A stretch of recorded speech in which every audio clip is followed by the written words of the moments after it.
Hey guys, Professor Bill, Comic Book University, and Doom Patrol, Episode 2 from Season 1. Yeah, I'm just being really silly right now because it was another freaking awesome episode. And I mean, like, Robot Man. Hello. Guy is freaking hysterical.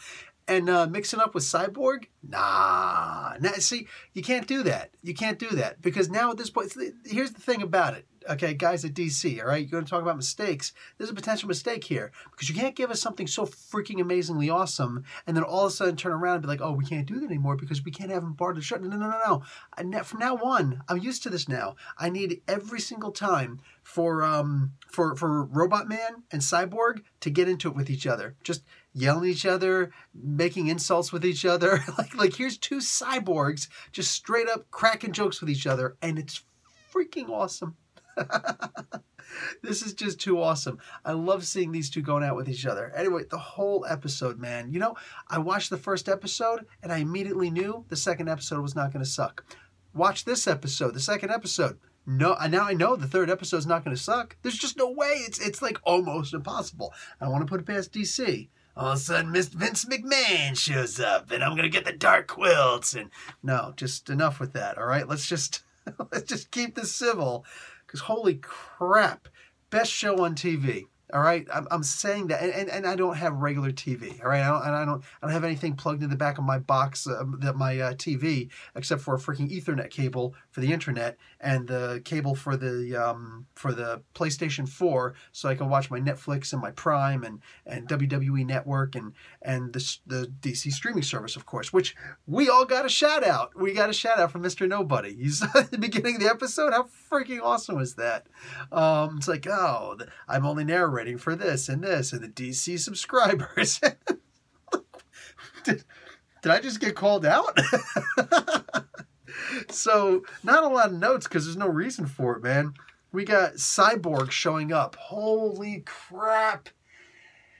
And yet, I don't care, dude. I'm going to say this because, like, how long was Cyborg on the screen in the Justice League movie? Right? He was on the screen just as much as this guy was in this episode.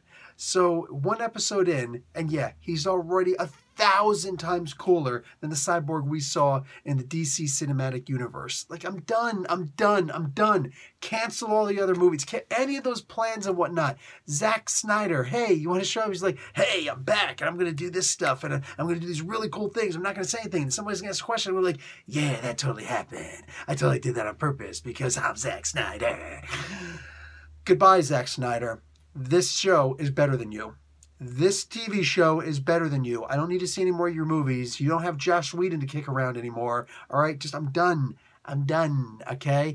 I don't want to see the Zack Snyder cut of this episode. I want to see Zack Snyder cut from the DCU, all right? That's what I want to see. I don't care how mean it sounds. He hasn't done anything that the crowd can unanimously get behind. And yet 2 episodes in, forget that 1 episode into the Doom Patrol. No, I'm sorry, we're done. The people who did this, you guys are now, you have my permission, go on ahead and create the rest of the DC cinematic universe. Go ahead, make them all. Reboot everything. Keep using the same characters if you like. I'm cool with that. But dude, no. I'm sorry, like, this is what I'm talking about. When you have people sitting there crying, oh, well, you're not going to make everybody have with Batman vs. Superman and the Justice League and Batman vs. Superman and stuff like that. It's like, you're not going to make everybody happy. Where are their voices now? Doom Patrol, mother fatheads! Yo, this is where it's at. Welcome, like back in the day when I used to listen to gangster rap, there was NWA. They had like 2 songs off of that Straight Outta Compton album that didn't have curses in it. One was Express Yourself. The other one was another one. I can't remember what it was. But anyway, the one song where you're talking about it's easy to be a rapper. All you do is gotta talk about who you are, where you at, and about a sucker MC. Like, you're done. We're done. I'm Professor Bill. I'm at the place to be in freaking DCEU, like on DC streaming, and this is definitely the place to be. And a sucker MC, Zack effing Snyder. Dude, done. I'm a rapper. I'll stop. You're welcome. I'll stop. I could do a Fushnik and reverse speed rap for you, but you know what? I'm going to spare you. I'm going to spare you. All right? Just we're good. Dude, holy crap. Cyborg and this was just everything. And yet still, we had another Robot Man moment. I'm telling you, this guy is the heart and soul of the freaking show. When he's sitting there and he's talking to, when like he tried to make the peanut butter and jelly sandwich, and you see Brendan Thatcher. Sorry, I love you, man, but like, yeah, you got a little big. Like, Brendan Fraser sitting there trying to make the peanut butter and jelly sandwich, and like he cuts the crust off and whatnot. Why you cut the crust off, man? Yo, let me tell you something right now. Don't none of you know how to be poor if you cut the crust off a peanut butter and jelly sandwich. None of you have a mom or even a dad who's like, you know, yo, what are you doing? What are you doing? You cut the crust off of that? That's going to taste bad. Like when you eat it with the rest of the sandwich, it's going to taste good. But now you're going to eat it by itself. That's weird. It's not going to taste very good like that because you are going to eat it. Like, dude, there's no way. You can't get rid of a crust on a peanut butter and jelly sandwich. On any sandwich, you can't get rid of the crust, man. I don't like to eat the crust. You don't know what it's like to be poor. And when the zombie apocalypse comes, you're screwed. You're screwed. All right? So Solomon Grundy come up talking about born on a Monday, and your ass is getting your own crust cut off because you're done. You're done, son. All right? So anyway, I grew up poor. I grew up very poor, man. We couldn't afford to cut nothing off of nothing. Dad, this bread is moldy. Well, don't cut it off. It's good mold. It's good for you. Anyway, dude, freaking, I'm telling you, man. Holy crap. When he goes and he cuts the crust off and he puts the sandwich in there, it's cut into...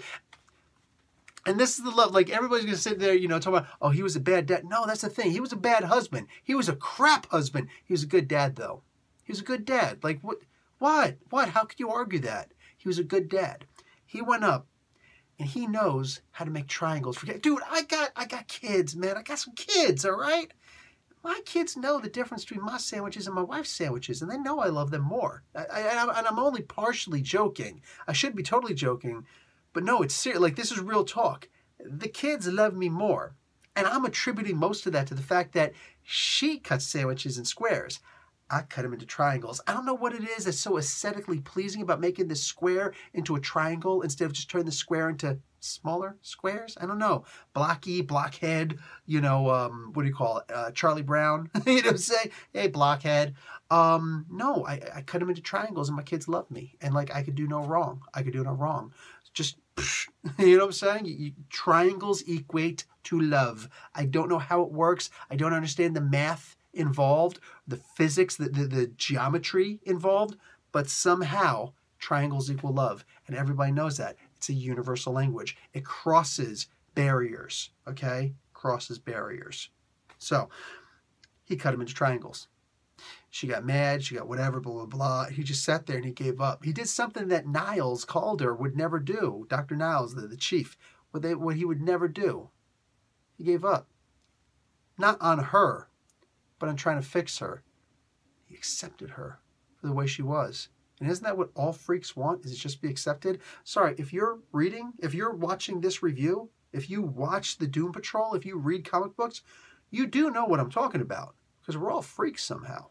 We all had to hide our love. Like, I don't know about high school nowadays. I haven't been to high school. I graduated in 93. You know what I'm saying? Like, I don't know what all that's about.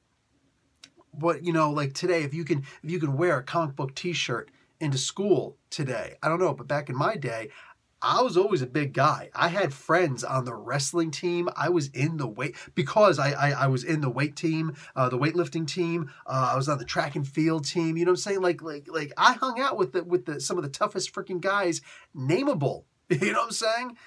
And I still didn't want to sit there and wear a comic book t-shirt to work. If I wore a Captain America Shield t-shirt to school one day, wasn't nobody going to beat me up. But there is going to be that thing like, Bill, man, what are you doing? You know, like you couldn't do it. You couldn't have people thinking that you were weird like that, you know? Nah, dude. Everybody gets it. Every single one of us who's watching this gets it. He didn't give up on her. He gave up on trying to fix her because he doesn't think that she's broken. Oh, she's messed up. She broke. She's broken. But he just accepted her and all the broken pieces, all right, and just kind of put them together. And once he did, like the second that he did that, what'd she say? Could you make me another one of those sandwiches? He's like, sure. It was kind of like that scene in the previous episode. Where it's like, could we just go home now? Yeah, we can do that. Damn it, man. That's the stuff that gets you. Dude, heart and soul of the whole show. Forget that. But Cyborg was so necessary for this. Wow. Wow. We didn't get origin stories for everybody, but we did get a lot from everybody. Oh my God. And I got to talk about Cyborg before I go on. Because Cyborg was the everything for this show, for the most part, for this episode. Damn it, this was good. This was the Cyborg that we wanted, that we needed, that we deserved. It was all of them wrapped up in a big cybernetic softball, all right? It was freaking awesome. And seeing that you know, that origin story, that bit of an origin story for him, seeing him say, this is what Cyborg is. The fact that I'll never be able to, you know, I'm daily fulfilling the promise to my mother that she'll never be able to reap, you know, the rewards of the internal rewards, that she'll never be able to see me do these things. That was good. And can't none of you say that you didn't sit there and go, not crying, you're crying, because that was beautiful. That was beautiful. And then when all of a sudden Mr. Nobody's like, you're full of crap. I'm like, excuse me, Mr. Nobody, you could just straight eat a dick. How dare you? This is like the best Cyborg I've ever seen, I've ever read. This is Cyborg. And then they turn around and they show, it's like, oh wow, he was full of crap. Because he mentioned at one point, you don't even know if you're memories or programming. Later on, what happens at the end of close to the end of the episode? Cyborg is talking to his dad. And his dad goes and says the exact same thing to him, meaning that was programming. This is why the toughest guys in the world can sit down and watch a movie specifically like The Notebook and just get completely freaking weirded out and start crying and stuff. I'm not saying I did, because I'm a manly man. I sit down and I sit down and I watch like Rambo, all of the Rambo movies, and I got more guns on my couch than Rambo got on all the movies put together. Just saying, you know what I'm saying? Because like my couch is an Apache helicopter, mother fat head, all right? It's a B-52 bomber wrapped around an Apache, and we got Gatling guns everywhere, like Blue Thunder, missiles like Airwolf, and then just, dude, what? Charlie Sheen is my co-pilot, all right? Nah, bro. Like, I'm a manly man. I don't cry when I watch The Notebook, but I did watch The Notebook one time. I made the mistake, and like, this is funny, because I was in Saudi Arabia. I was living in Saudi Arabia, and we had a whole bunch of DVDs for a Blu-ray player that we brought from the States, because we need to have something to watch, because, you know, it's Saudi Arabia. And, what do you call it? My wife was watching The Notebook, and I was off doing manly stuff someplace, you know, like pumping iron, something. I don't know what I was doing, but I'm sure it's something manly. And then my buddy Ahmed comes over. I was like, yeah, Ahmed, what's up, bro? What's up? And I was like, you know, let's go hang out in the living room. My wife's like, I'm going to go in the bedroom. I was like, yeah, here you go. It's men. We're going to be doing some manly stuff, you know what I'm saying? Walked into the living room, you know what I'm saying? My wife got turned off the TV. So we're sitting down just like, she got like, I don't know, was this like the Notebook or something? He's like, yeah, I think there's a Notebook. My wife watches this too. I was like, women. So we're just sitting there talking about whatever, you know, blah, blah, blah, blah. I got to go to work next day and everything, or 2 days from now, whatever. And just, you know, conversation dies down. Movie's still going.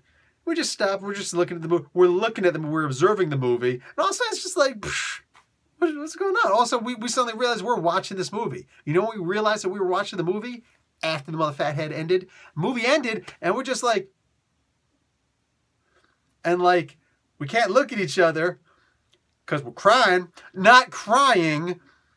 Like, he lived 2 flights up, and I was on the ground floor, and like, we were next to an onion farm. Actually, we were in the middle of onion farm country, And there was just onions everywhere. And some jackass got their wires wrong, and they said, go and get the weed whackers to go through. So they were literally cutting onion farms, and like it just wafted in, and it was weird.